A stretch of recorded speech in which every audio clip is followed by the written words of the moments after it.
புறப்பட்டு இருக்கக்கூடிய சிறப்பான இந்த கோட்டை நோக்கி பேரணி சிபிஎஸ் ஒழிப்பு இயக்கம் சார்பாக நடைபெற்றுக் கொண்டிருக்கிறது.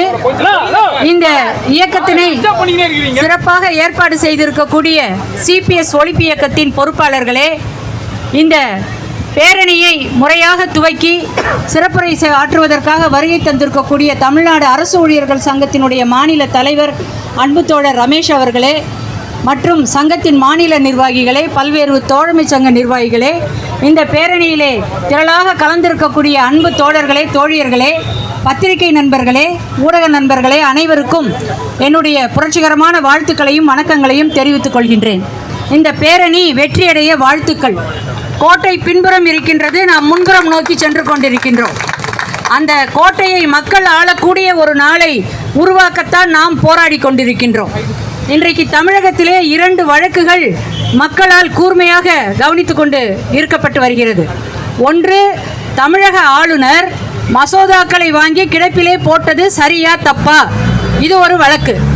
இன்னொன்று, புதிய ஓய்வூதிய திட்டத்தில் நாங்கள் எல்லோரும் அரசு ஊழியர்களை நிம்மதியாக வைத்திருக்கின்றோம் என்று ஒரு பொய் அறிக்கையை நீதிமன்றத்திலே சமர்ப்பிக்கக்கூடிய தமிழக அரசினுடைய ஒரு வழக்கு நம்முடைய சிபிஎஸ் ஒழிப்பு இயக்கம் அதை போட்டிருக்கின்றது. இந்த 2 வழக்குகளையும் பற்றி தான் நான் கொஞ்சம் பேசிட்டு போலான்னு வந்திருக்கேன். இப்போ தமிழக ஆளுநர் மசோதாக்களை வாங்கி போட்டு அது மேலே உட்காந்துக்கிட்டாரு, நீ என்னான்னு கேட்கணும் அப்படின்னு சுப்ரீம் கோர்ட்டு என்னென்ன கோர்ட் இருக்கோ ஓடிட்டு இருக்கு, உண்டா இல்லையா? அப்படி ஓடிட்டு இருக்கக்கூடிய ஒரு அரசு, ஒரு கட்சி நம்முடைய பிரச்சனையை இத்தனை வருடங்களாக கிடப்பிலே போட்டு அதன் மேல் ஏறி உட்கார்ந்து கொண்டிருக்கிறதே, இது எந்த வகையிலே நியாயம் என்று நான் கேட்கவில்லை, தமிழகத்து மக்கள் கேட்கிறார்கள், அறிவார்ந்த மக்கள் கேட்கின்றார்கள். ஆளுநர் செய்வது தவறு என்று நீதிமன்றங்கள் சொல்ல வேண்டும் என்று விரும்பக்கூடிய மரியாதைக்குரிய ஸ்டாலின் அவர்களே, முதல்வர் அவர்களே, அப்பொழுது நீங்கள் செய்வதும் தவறு என்று இந்த நீதிமன்றம் சொல்லக்கூடிய காலம் நெருங்கிவிட்டது. நீங்கள் என்ன செய்ய போகிறீர்கள்? கமிட்டிக்கு மேலே கமிட்டி, கமிஷனுக்கு மேலே கமிஷனு, அதுக்கு என்ன பேர் சொல்கிறதுனே தெரியலை. இப்போ ஒரு கமிஷனை போட்டிங்க, அவர் இன்னும் 8 மாத காலம் அவகாசம் கேட்டு கொடுத்துருக்கிறதா சொன்னீங்க. ஆனால் நீங்கள் நேற்று போய் நீதிமன்றத்தில் என்ன சொல்கிறீங்கன்னா தீர்ப்பை சொல்லிட்டு இருக்கீங்க. அப்போ அந்த கமிஷனில் என்ன ரெக்கமெண்டேஷன் கொடுத்துருக்காங்க? அவர் 8 மாதம் அவகாசம் கேட்டது உண்மையா, இல்லை புதிய ஓய்வூதிய திட்டம் தான் கரெக்டுன்னு சொல்லிட்டது உண்மையா? யார் சொல்கிறது இதில் போய்? ஒருவேளை அந்த குழுவினுடைய தலைவராக இருக்கக்கூடிய மரியாதைக்குரிய ககன்தீப் சிங் பேடியும் அந்த குழுவின் உறுப்பினர்களும் தவறான அறிக்கை கொடுத்திருந்தா அவங்க மேலே நடவடிக்கை எடுக்கணும். இல்லை அந்த குழு அறிக்கையே கொடுக்காத போது அறிக்கை கொடுத்த மாதிரி நீதிமன்றத்தில் போய் நீங்கள் ஒரு பதில் கொடுத்துருக்கீங்கன்னா உங்கள் மேலே நடவடிக்கை எடுக்கணும். அப்போ யாரோ ஒருத்தர் மேலே நடவடிக்கை எடுக்கணும், சிறைச்சாலைக்கு அனுப்பப்படணும். நீதிமன்றத்தில் போய் பொய்யா சொன்னால் எப்படி? தப்பு இல்லை. அறிக்கை கொடுத்துட்டு அறிக்கை கொடுக்கல, 8 மாத காலம் அவகாசம் வேணும்னு ஒரு ஐஏஎஸ் அதிகாரி சொல்கிறாருன்னா அவர் மேலே நடவடிக்கை எடுக்கணும். அப்போ இதை செய்யறதுக்கு நீங்கள் தயாராக இருக்கணும், இல்லாட்டி நாங்கள் விட மாட்டோம், நாங்கள் விடவே மாட்டோம். இது ஒரு பிரச்சனை. இன்னொரு பிரச்சனை உங்ககிட்ட நாங்கள் கேட்க வேண்டியது என்னன்னு சொன்னாக்கா, நீங்கள் யாரையுமே அழைத்து பேச மாட்டீங்க. யாராவது நன்றி கூறுறோன்னு சொன்னால் அவங்க மேலே தோள் கை போட்டு நீங்கள் காட்சி அளிச்சுக்கிட்டு இருக்கீங்க. இப்போ இந்த பழைய ஓய்வூதிய திட்டத்தை பற்றி பல விஷயங்களை தோழர்கள் சொல்கிறாங்க. ஏங்கல் சொல்கிறாரு, ராஜேஸ்வரன் சொல்கிறாரு, நாங்கள் பொறுப்பில் இருந்தப்போ நாங்கள் சொன்னோம் இது உங்களுக்கு லாபம் தரக்கூடியது, உங்கள் நிதிச்சுமையை குறைக்கக்கூடியது, நீங்கள் இதை கூப்பிட்டு பேசுங்கன்னு சொன்னான். இப்போ நீங்கள் அப்போ என்ன சொன்னீங்க? ஓபிஎஸ் என்ன சொன்னார்? அவர் தான் இப்போ அமைச்சராக இருந்தார், அவரை நேரில் பார்த்து பேசணும் 5 அமைச்சர்களை. இன்னைக்கு நிதி செயலாளர் அவர் தான் இதுக்கு ஓகே சொல்ல மாட்டேங்கிறாருன்னு நீங்கள் சொல்கிறதா காதுக்கு வருது. அப்போ நிதி செயலாளர் அன்னைக்கும் என்ன சொன்னார்? சார் நாங்கள் இதெல்லாம் பற்றி ஒன்றும் ஆராயலை, நிதிநிலை அறிக்கையில் ஏற்கனவே இருக்கக்கூடியதோடு நாங்கள் அடிஷன் டெலிஷன் போட்டு அறிக்கை கொடுக்குறோன்னு சொன்னார். அதானே சொன்னார்? எல்லாருமே இருந்தோம்ல அந்த பேச்சுவார்த்தையில்.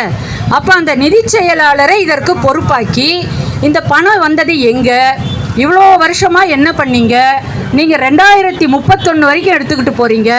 அப்போ பென்ஷனே இல்லாத ஒரு மாநிலமாக இந்தியாவிலேயே தனித்துவமாக தமிழ்நாடு இருக்குன்றது உண்மையா பொய்யா?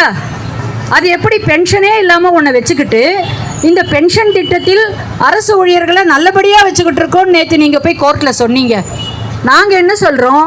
மதிப்பிற்குரிய காவல்துறை டிஐஜி அவர்களே, ஸ்பெஷல் எக்கனாமிக் அஃபென்சஸ் ஆக்ட்னு ஒன்று இருக்கு இல்லையா, சிறப்பு பொருளாதார குற்றப்பிரிவு.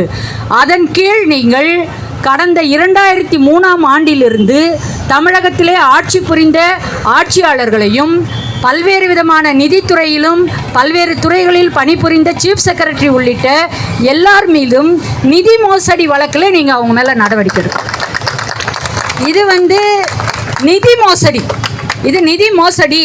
அரசு ஊழியரிடம் பணத்தை வாங்கி மக்களுடைய வரி பணத்திலே இருந்து எங்களுக்கு அந்த 10% வேணாம், மக்கள் வரி பணத்தை மக்களுக்கு செலவு பண்ணுன்றோம். நீங்கள் எங்கள் அக்கௌண்ட்டில் போட்டதா சொல்லி நீங்கள் மோசடி பண்ணிகிட்ருக்கீங்க. அப்போ அரசு ஊழியரிடம் வசூல் செய்து மோசடி, மக்கள் வரி பணத்தில் இருந்து அரசு ஊழியர்களுடைய அக்கௌண்ட்டுக்கு மடைமாற்றம் செய்து மோசடி. அப்போ தமிழகத்தில் இருக்கக்கூடிய 10 கோடி மக்களையும் மோசடி செய்திருக்கக்கூடிய திமுக, அதிமுக ஆட்சியாளர்கள், இதற்கு துணையாக நின்றிருக்கக்கூடிய அத்தனை அரசு அதிகாரிகள் மீதும் ஒரு வழக்கு பதிவு செய்து நடவடிக்கை எடுப்பதற்கு ஒருவேளை மாநில அரசில் இருக்கக்கூடிய காவல்துறை அதிகாரிகளுக்கு தைரியம் போதவில்லை என்றால் இதில் மத்திய அரசு தலையிட வேண்டும். ஏன்னா நீங்கள் மத்திய அரசு தான் புதிய ஓய்வூதிய திட்டம்னு ஒன்று அறிவிச்சிங்க. 1/1/2004 சொன்னீங்க. தமிழக அரசு தாவிக்கிட்டு 1/4/2003 அறிவிச்சாங்க. ஆனால் இன்று வரை புதிய ஓய்வூதிய திட்டம் சரியாக வரையறுக்கப்படாததால் மத்திய அரசும் பிஎஃப்ஆர்டிஏல கொண்டு போய் பங்கு நிதியை செலுத்திய அனைத்து மாநிலங்களும் ஏதோ ஒன்றை அரசு ஊழியர்களுக்கு கொடுத்து கொண்டிருக்கின்றன. ஆனால் தமிழகத்தில் கிராஜுவிட்டி கிடையாது, பென்ஷன் கிடையாது, குடும்ப ஓய்வூதியம் கிடையாது. டெஸ்டிடியூட் விடோவோ, கணவனை விட்டு ஆதரவற்ற பெண்களுக்கோ அந்த அரசு ஊழியர் இறந்து விட்டால் கொடுக்கக்கூடிய உதவித்தொகை கிடையாது. இறந்து போன அரசு ஊழியரை பற்றி கவலையே படலை.